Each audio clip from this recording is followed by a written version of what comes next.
In the waning years of the Third Age, as the world of Middle-earth stood at the edge of a new and uncertain future, a quiet but growing unease spread across the lands. The free peoples, elves, men, dwarves, and others, were unaware that a shadow, long thought defeated, was once again stirring. Far in the distant lands of Valinor, the Valar, ancient guardians appointed by Eru Ilúvatar, sensed the ominous rise of a dark power. Sauron, the fallen Maya, who had once sought to dominate all life, was regaining strength. Faced with the undeniable threat of Sauron's return, the Valar convened in a council to determine how best to intervene. They understood that direct interference would upset the balance of the world, so they devised a subtler plan, one that would not only guard against Sauron's growing power, but inspire the free peoples of Middle-earth to unite and resist. This plan gave rise to the Order of the Istari, the Wizards, beings of immense wisdom and power, yet veiled in humble forms to walk among the children of Ilúvatar. Among these chosen emissaries was Olorin, a Maya known in Valinor for his great humility and compassion. Though the wisest of the Maya, Olorin was initially reluctant to take on such a daunting task, fearing his own weaknesses and the strength of Sauron. But with the encouragement of the Valar, and particularly the wise counsel of Manwë, Olorin agreed. He departed Valinor, taking on the form of a humble old man, and became known in Middle-earth as Gandalf the Grey. This is the story of Gandalf's early years in Middle-earth, where, in his quiet but steadfast way, he would set in motion a chain of events that would ultimately lead to the downfall of Sauron and the salvation of Middle-earth. Together, we explore his journey, his travels, his alliances, and the pivotal moments that would shape the fate of the world. The shadows stir.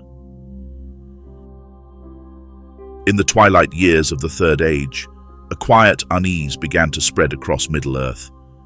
The once bright lands were becoming darker, as if a shadow had settled over the very heart of the world. The free peoples of Middle-earth, elves, men, dwarves, and others, remained unaware of the rising danger, but something ancient was stirring in the far corners of the world. Whispers filled the wind, speaking of a dark and malevolent power returning to the lands. Far in the west, in the undying lands of Valinor, the Valar, the mighty guardians of the world, appointed by Eru Ilúvatar, recognized the growing threat. Sauron, the fallen Maya, who had once sought dominion over all life, was rising once again. His power was growing in secret, and the Valar knew that the time was near when Middle-earth would face a struggle for its very survival. But they also understood that to intervene directly would upset the delicate balance of the world. They had seen the consequences of such intervention before, and they feared that it might bring more harm than good. Thus, they called a council of wisdom and devised a subtler plan to combat the rising darkness. They would send emissaries, beings of great wisdom and power, yet hidden in humble forms, so as not to disturb the natural order. These emissaries, the Istari or wizards, would travel Middle-earth to guide and inspire the free peoples, helping them unite against the growing shadow. Among these chosen beings was Olorin, one of the wisest and most compassionate of the Maya spirits. The call to adventure. Olorin, who had spent much of his time in the tranquil gardens of Lorien, was known for his deep humility and understanding of the children of Ilúvatar. His heart was gentle, his spirit kind, and he often walked among the elves of Valinor, learning the ways of patience and compassion from the Lady Nienna. But when the Valar selected him for this mission, Olorin hesitated. He feared he was too weak for such a task, especially considering the dark power of Sauron. As recorded in Unfinished Tales, Olorin spoke candidly before the council. "I am too weak for such a burden," he confessed. "I fear Sauron, and I do not think I can oppose him." It was then that Manwë, the king of the Valar, responded, "That is all the more reason why you should go, Olorin. For it is not strength that is needed, but humility. Sauron believes in power, but you will show him that humility, compassion, and wisdom are the greatest weapons. Varda, the Lady of the Stars, looked upon him with deep affection and commanded him to take up this sacred duty. Thus, Olorin reluctantly agreed. When the time came for Olorin to depart Valinor, he was clothed in the simple grey robes of a humble traveller. His once radiant spirit, now veiled in mortal guise, would be known as Gandalf in Middle-earth. The Grey Wanderer. Gandalf's first steps in Middle-earth were marked by a sense of both awe and purpose. He arrived at the Grey Havens, the ancient harbour of the elves. There, he was welcomed by Círdan the shipwright, the wise lord who had seen many ships sail from the land, but who had also witnessed the slow decline of Middle-earth's power. Círdan, ever perceptive, saw through Gandalf's humble disguise and recognized the true nature of the wizard. "I have been waiting for you," Círdan said, speaking with both wisdom and foresight. "The world grows colder, and the need for hope has never been greater." With deep trust, Círdan offered Gandalf Narya, the Ring of Fire, one of the 3 elven rings crafted by Celebrimbor. "Take now this ring," Círdan said, "for your labors and cares will be heavy, but this ring will support you and defend you from weariness. This is the Ring of Fire, and with it you may rekindle hearts to the valor of old in a world that grows cold and dim." Gandalf, now bearing the ring, began his journey across Middle-earth. Unlike his fellow Istari, who sought power or influence, Gandalf chose the life of a wanderer. He traveled the length and breadth of the lands, from the peaks of the Misty Mountains to the deep forests of Lothlorien, preferring the open road to grand halls and courtly councils. His spirit was restless, ever eager to learn the hearts of all who dwelt in Middle-earth and to inspire hope in those who had forgotten its warmth. The Lady of Light and the Fellowship of Wisdom.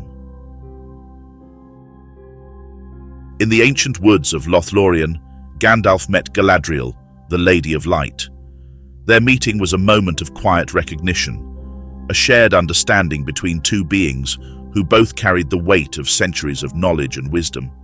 Galadriel, the bearer of Nenya, the Ring of Water, perceived Gandalf's true purpose and saw the depth of his compassion. "Gandalf, you are the greatest of the Istari," she later confided to her husband Celeborn. "Though you wear the guise of a simple wanderer, I see the fire of wisdom burning within you." Their conversations delved deep into the histories of Middle-earth, and they spoke often of the growing darkness. Gandalf's respect for Galadriel was matched only by her respect for him, and they forged a powerful alliance in the battle against Sauron's return. Further north, Gandalf arrived at Rivendell, the haven of Elrond Half-Elven. There, amidst the ancient scrolls and the preserved knowledge of ages past, Gandalf delved into the histories of the First and Second Ages. He learned of the wars of Beleriand, the fall of Gondolin, and the tragic fate of Doriath. He studied the crafting of the Silmarils by Feanor, the strife that followed, and the eventual defeat of Morgoth, the great Dark Lord. This knowledge was invaluable, for it would guide Gandalf in understanding the true threat posed by Sauron. The hidden threat and the ranges of the north. Gandalf's quest for knowledge took him to the remote corners of Middle-earth. He spent time among the Dunedain, the rangers of the north, who were the descendants of the ancient kingdom of Arna. The rangers were silent sentinels, ever watchful for the remnants of evil that still roamed the wilds. Among them was Aragorn, son of Arathorn, whom Gandalf quickly recognized as the heir of Isildur, the rightful claimant to the thrones of Arna and Gondor. Gandalf saw in Aragorn not only the potential for leadership, but also the strength of character that would one day shape the fate of Middle-earth. He mentored Aragorn, guiding him with wisdom and compassion, knowing that he would play a pivotal role in the events to come. It was also during his travels that Gandalf came upon the Shire, a quiet and peaceful land inhabited by the hobbits. Their unassuming nature, their love for simple joys, and their resilience in the face of adversity fascinated him. Gandalf believed that even the smallest person could change the course of the future, a belief that would later prove to be prophetic. The Necromancer and the White Council. Gandalf's search for answers led him to the darkening Greenwood, which had slowly become known as Mirkwood.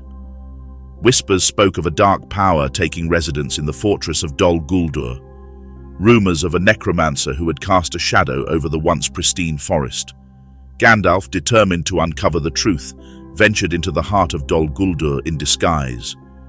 Within the desolate halls of the fortress, Gandalf made a terrifying discovery.